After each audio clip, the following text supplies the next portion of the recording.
This silence wasn't neglect. It was preparation. That ache in your chest, the one you thought was grief, it was God rearranging the ground beneath you, not to bury you, but to plant you. You thought it was the end. But what if it was the beginning, cloaked in shadows? What if the closed doors were actually coded instructions from heaven, saying, "Wait, the surprise is near"? Was it rejection, or redirection, delay, or divine setup? Were you being ignored, or were you being hidden by God's own hand? Stay until the end, because what's about to be revealed may explain why your entire life has felt like a countdown to something unseen. A hidden scroll is about to open, and inside are the signs. Welcome to Chosen One's Prophecy, where the hidden are revealed and the marked are remembered. You didn't stumble here, you were summoned. "For I know the plans I have for you," declares the Lord, Jeremiah 29:11. But what he didn't declare was the path it would take to get there, until now. There are signs, final signs, that God is preparing to interrupt your story with something unimaginable, and one of them may already be unfolding in your life. Stay, because the signs that are about to unfold may explain your entire life. The stirring of the Spirit. Divine restlessness. There's a moment in every chosen one's life when peace no longer feels peaceful, when the familiar becomes uncomfortable, when the path that once made sense begins to blur into something you can no longer navigate by logic alone. This is not confusion. It is awakening. This divine restlessness is not the absence of direction. It's the echo of your calling growing louder. The still waters you once drank from are drying up, not because you're being punished, but because your thirst was meant to deepen. In Scripture, Abraham had to leave the land of comfort before he ever became the father of nations. His restlessness was not rebellion. It was God pulling him out of what was to lead him into what would be. You're not lost, you're being drawn. And the more you resist it, the more hollow the old life feels. That's not anxiety. That's God shaking your nest, because you were never meant to stay where it was safe. This is the beginning of your scroll being unsealed. The question is, will you answer the tug? Hidden but held, the season of divine concealment. You were hidden, but not because you were unworthy, because you were unreleased. The world often measures value by visibility, but God does not reveal what He has not yet refined. The wilderness you endured was not a waste, it was womb, a secret place where God could shape you in silence. David was anointed long before he was acknowledged. While his brothers strutted before Samuel, David was tending sheep, forgotten by man, but hand-picked by heaven. You weren't overlooked, you were protected. God hid you because premature exposure would have destroyed your assignment. Obscurity was the cocoon. Revelation is the release. If you've ever felt invisible, good. That means you were preserved. And now the shadows are trembling, because what's been hidden is about to be revealed. The peace that makes no sense. There's a kind of peace that doesn't come from logic, but from alignment. It settles on you in storms. It hugs you in betrayal. It steadies you when the floor is collapsing. This peace doesn't deny the pain, it dominates it. Philippians 4:7 calls it the peace of God that surpasses all understanding. It doesn't make sense because it doesn't come from this world. It comes from knowing that even in the chaos, He's still writing your story. Think of Daniel, thrown into the lion's den not because he failed, but because he remained faithful. The lions didn't lose their appetite. God just silenced their hunger. And Daniel slept in peace because heaven was his fortress. You weren't calm because you had control. You were calm because God had you. This peace is your confirmation. It is God's whisper in the whirlwind, saying, "You're not alone. I'm still in this." But will you trust it, even when nothing else aligns? The sudden shift. Unexpected opportunities.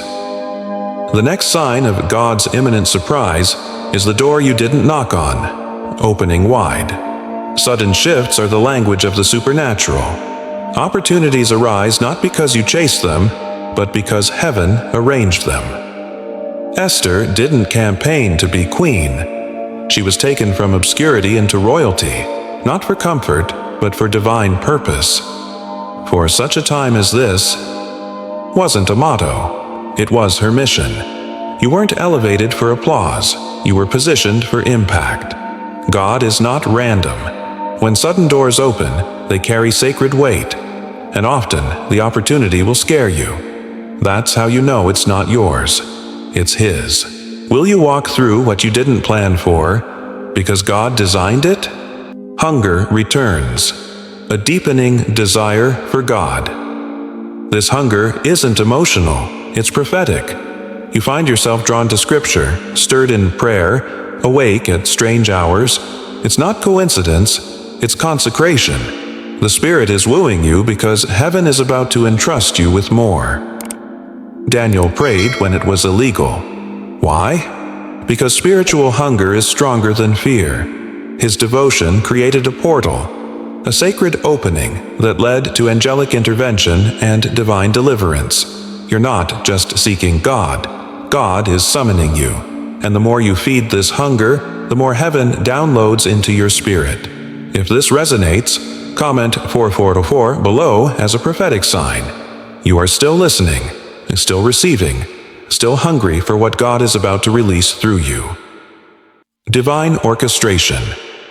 When everything aligns.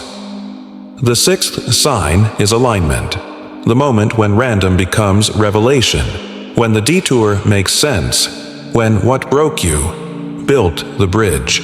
Joseph's betrayal was not a detour, it was the direct route to his destiny. Sold into slavery, imprisoned without cause, yet each injustice positioned him for influence. What man meant for harm, God meant for history. You weren't cursed, you were choreographed. Pay attention when patterns emerge, when people re-enter your life, when resources show up at the exact moment you were ready to quit. This is orchestration, the unseen hand of God weaving a story so precise, only heaven could write it. But do you recognize the author? The echo effect, recurring themes and symbols. This is the language of heaven, repetition. God doesn't stutter. If you keep seeing the same number, hearing the same verse, encountering the same phrase, that's not random. That's revelation on loop. Moses couldn't escape the call. Every bush seemed to burn. Every season screamed deliverance. Even his excuses were met with confirmation. You weren't being haunted. You were being highlighted. Start tracking the echoes. What is God repeating in your life? What themes refuse to leave you alone? Because when a message repeats, it's time to respond. The mending of what was broken. Relationship restoration. When God is preparing to surprise you, He often begins by repairing what you thought was ruined. Restoration is a sacred sign, not just of healing, but of readiness. Joseph wept when he saw his brothers, not because of what they did, but because God had healed what they broke. Forgiveness wasn't weakness, it was alignment. You weren't reconnecting, you were reconciling with your destiny. When old wounds begin to close, when broken bridges are rebuilt, it's a sign. God is making space for the blessing. But can you love again after the betrayal? Divine protection from the unseen. Have you ever asked, why didn't that thing destroy me? You walked away from accidents, escaped people you once trusted, changed your plans without knowing why. This is not luck. This is warfare intercepted by grace. Shadrach, Meshach, and Abednego didn't survive the fire because it wasn't hot. They survived because someone walked with them in the flames. You weren't lucky. You were covered. Every near miss was a sign. Hell tried and failed. But why was hell after you in the first place? Darkness confrontation. Why hell targeted you. Early, the enemy doesn't waste energy. He only attacks what threatens his kingdom. Your childhood battles, early traumas, strange patterns of sabotage, they were not random. They were attempts to abort your scroll. Moses was targeted as a baby. Jesus had to flee before he could speak. The enemy tries to kill what carries kingdom weight. You weren't weak. You were dangerous. That's why the warfare came early, because your birth was a declaration of war. But you're still here, and that's the enemy's greatest failure. The fire didn't kill you, it crowned you. The rising flame. A surge of faith. You thought faith would fade. Instead, it's rising like wildfire. You pray with more boldness. You believe without evidence. You dream again, not because you've seen the answer, but because you know who holds it. Abraham believed with nothing but a word, and that word became Isaac. You weren't delusional, you were prophetic. This surge in faith is not for comfort, it's for conquest. God is preparing to give you territory, but only if you can see it in the Spirit first. Are you ready to carry what you've only prayed for? Joy in the storm, unshakable delight. The final sign is the most paradoxical of all. Joy in the midst of sorrow. Not happiness, not distraction, but divine joy. A strange strength that emerges when everything should be falling apart. Paul wrote, "Rejoice in the Lord always." From prison. His chains didn't steal his joy because his joy wasn't circumstantial. It was spiritual. You weren't delusional. You were anointed. This joy is your proof. God is near. Heaven is opening, and your spirit knows. The surprise is almost here. You're not breaking, you're birthing. Let this joy rise, because what comes next is glory. You weren't wandering. You were being woven, thread by sacred thread. Each detour, each delay, each invisible battle was part of the embroidery heaven stitched into your scroll. The pattern wasn't meant to make sense in pieces. It was always meant to be revealed in fullness. And now, the unveiling begins. You are not lost. You are not behind. You are not broken beyond use. You are the evidence of God's precision. A living scroll sealed in silence, now being read aloud by fire. You are a chosen one, marked before time, tested in hidden places, preserved for this holy hour. The pain did not disqualify you. It proved you. The warfare did not defeat you. It revealed you. The silence was not abandonment. It was alignment. You have been summoned. You have been sealed. And now, you are being sent. If your spirit knows this word was for you, comment 7:7 below. Let it be your agreement. Let it be your yes. Tell us, which sign struck your soul? Which moment felt like God reading your journal back to you? Your story is not just your own. It may be the key that unlocks someone else's.